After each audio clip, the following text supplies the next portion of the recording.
Good morning, guys. Day 3 in Costa Rica. We are arriving at the festival and we just got some coconuts. That's so good. I'm feeling very happy today.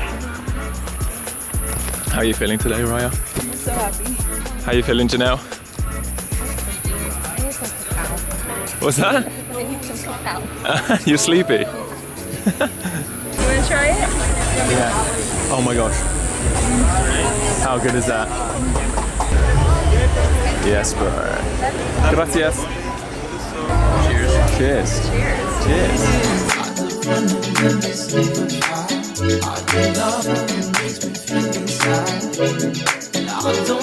We've just left the festival area, walked down to the beach, and we've been meaning to just get a beach day, so we're going to chill here for a little bit, maybe go surfing. Cam's got his surfboard. That's it. Yes, bro. Looks so good. Yeah. So we need to potentially go and hire a surfboard. Also, check this out. Raya's got this really pretty, what is this, like a little temporary tattoo? Yeah. Oh, I love it. I love it. I should probably put some sun cream on.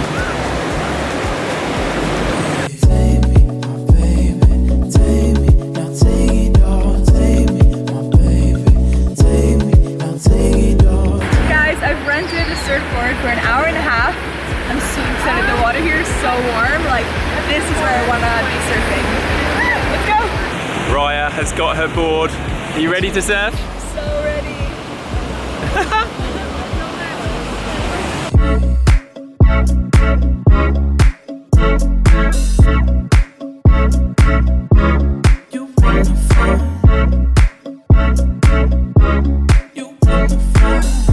Heading out to surf. This is going to be a lot of fun. Let's do it.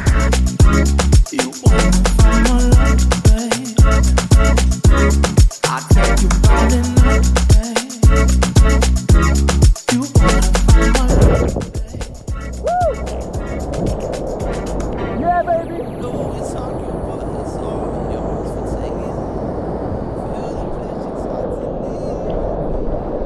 Amazing time on the beach.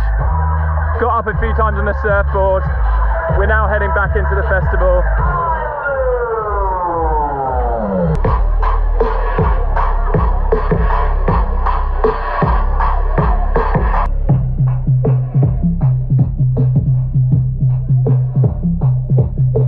So I was born in North Miami, Florida, in the suburbs, and there's something about the convenience of the suburbs. You know, it's very convenient, you know, but it's not really good for our social growth and our interaction with our neighbors, and it's really stifling our growth and our social mycelium. And mycelium. And I think from a very young age, I felt that. About 8 months later, I came to Costa Rica for the first time. A bunch of days into the trip, this is in every one of my talks I always say, because it was my big quintessential aha moment, was I witnessed a playground full of indigenous children get sprayed by a Chiquita banana crop duster. And it changed my life forever. Literally, like, emergency brake on my life. How could this be happening? How can we be treating these beautiful, incredible indigenous people who are treating the earth like it's an extension of their bodies for thousands of years? And who are we to come in here and spray them with neurotoxic chemicals, mainly so our bananas don't have these little brown marks on it, because it doesn't even affect the banana. It's fully an aesthetic thing. It's a fungus that the banana gets. Are we really that ignorant? Are we really that sick? Is it okay that we're here dancing and partying, and literally hours away from here, this is happening to children? This was so profound. What can I do about it? I thought, well, I could bring young, high school students down here, because adults already know everything. It's too hard to teach them. We were really the first farm that started taking volunteers. And then next thing you know, here we were living in community with all these different people. And it was such an interesting experience. And it was also such an interesting experience experimenting not only physically with the plants and with the, trying to build from materials from right there. All of our houses were built from fallen trees. We dug our own well right there by hand. People would show up and teach us things. I started traveling a lot to a lot of other farms and observing and learning what other people were doing. And we just started creating beautiful community and incredible food. The thing about annual agriculture is that when you're done with the season, to do it the next season, you need to again prepare the soil, which means you either need to till it with a tractor, or you need to have an oxen, or you need to have lots of people with shovels turning the soil. All of those take a lot of energy. And the other thing about that is they release all the carbon into the atmosphere, which is something we definitely don't want to be doing. Now, perennial agriculture, back to my neighbor Patty, he used to say to me, boy, if you plant things right, all you do is reap. Ooh, so deep. If you plant things right, all you do is reap. So amazing. It's wisdom, you know? And I often say that if all of our grandparents had taken a permaculture course, we would be so freaking set, you know? Bill Mollison said, how can we design our realities to maximize hammock time? You could play with your children and take care of your aging parents, and you could play instruments and you can make art, because all of a sudden that whole money system isn't controlling you and running you. You have a productive system that's supporting you and your community, and your building materials are there, and your medicine is there, and your food is there, and you don't have to do much because all you have to do is reap.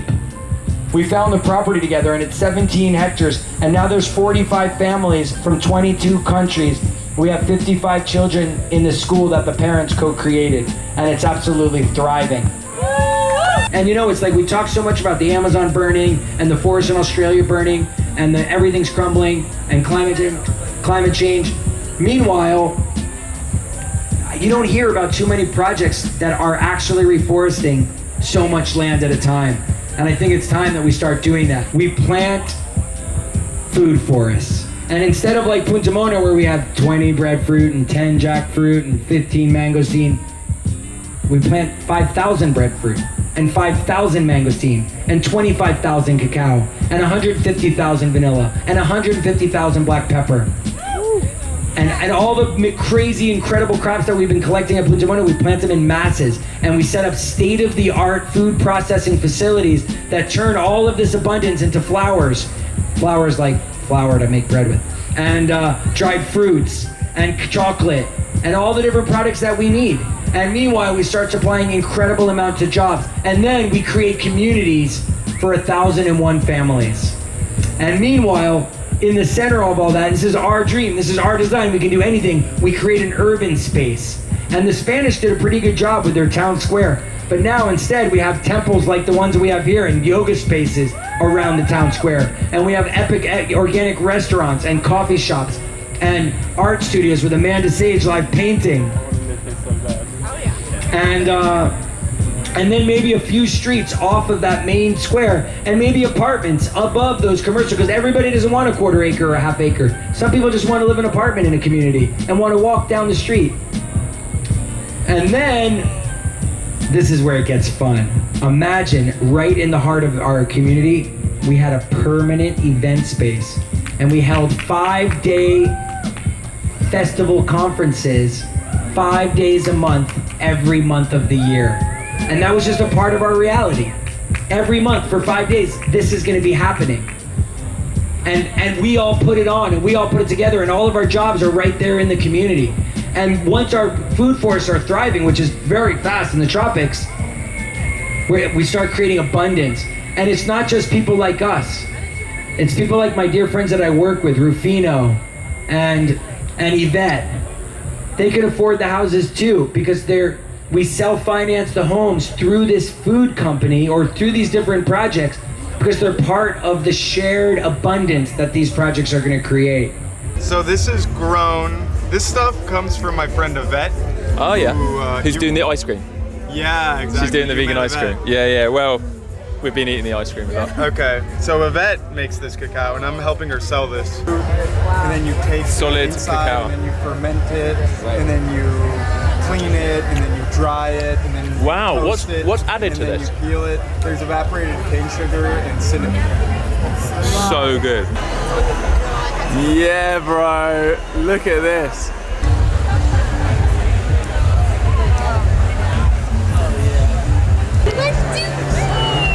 Yeah.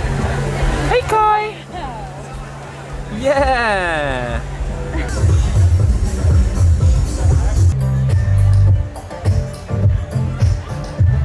I can't believe there's an art gallery here. Oh wow, look at these. Look how detailed this is. Oh, and then you see all the under the ground, right? I've never seen a bit of artwork so detailed. Honestly, it must have taken like 6 months, right? Wow, look at this one. Oh my gosh, I love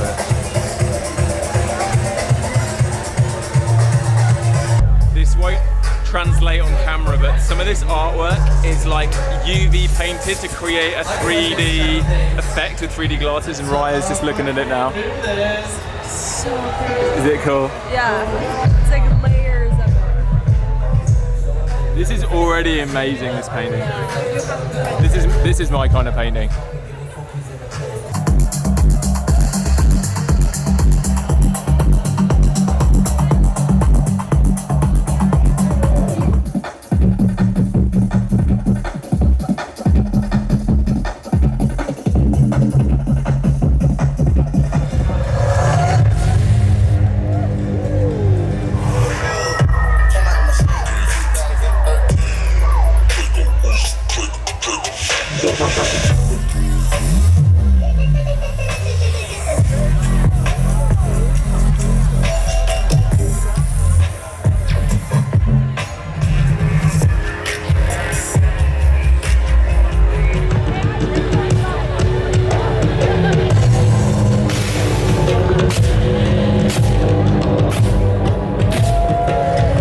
Guy is hanging by his hair.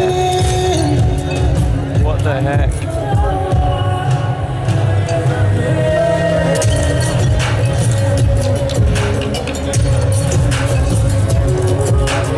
I guess you say what can make me feel this way, my girl. My girl, talking about my girl.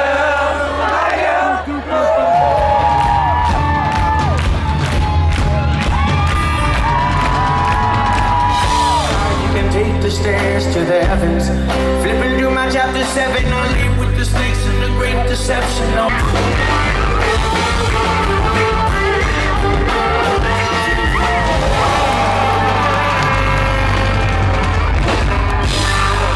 We're back at Imaloa. It's been an incredible day. Just so much fun dancing tonight. It's the first proper night of the festival, Friday night. We've still got Saturday and Sunday of the festival. We're going to take it a bit more chilled tomorrow and then head in the afternoon.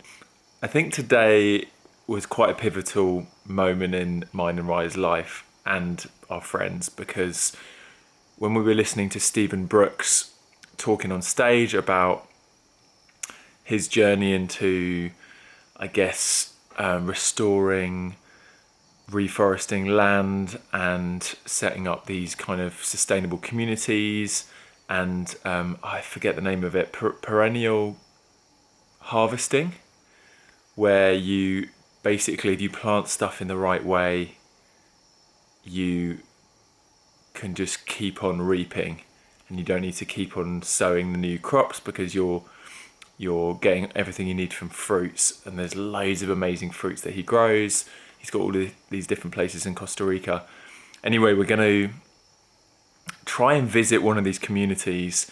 His vision is amazing, of like hundreds of people, thousands of people living in these beautiful utopian communities where everyone's harvesting fruit and farming together in really intuitive ways, and just living in this kind of utopian way. So I'm just super interested in it because I believe that there's much better ways to live in society than we currently are in the Western world.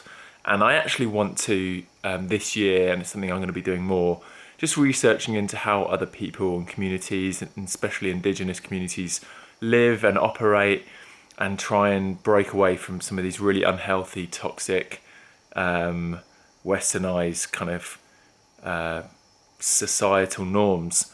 And I think, I'm just really excited about learning. So we did learn some stuff today, and it really sparked something in us. And a lot of us were saying after his talk, like, we really want to be living not just in community, but in a community where we are just harvesting incredible fruit and all the food we need, and just living in a tropical paradise for a big chunk of our year. Anyway, I'll tell you more on that once we figure more out. Cool.